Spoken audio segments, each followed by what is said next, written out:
Olá, queridos e amados irmãos e irmãs em Cristo, diante desse coração de Maria bondoso e misericordioso, Maria que ama cada um de nós, Maria que é mãe de Jesus e nossa mãe.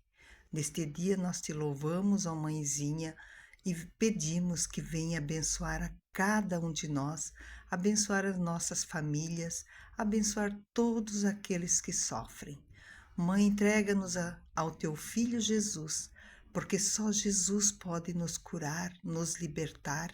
Jesus pode curar todos os enfermos, todos aqueles que estão acamados. Jesus pode fazer o milagre na vida de cada pessoa no dia de hoje. Por isso nós entregamos cada um aos teus cuidados e pedimos a cura através de nosso Senhor Jesus Cristo. Amém.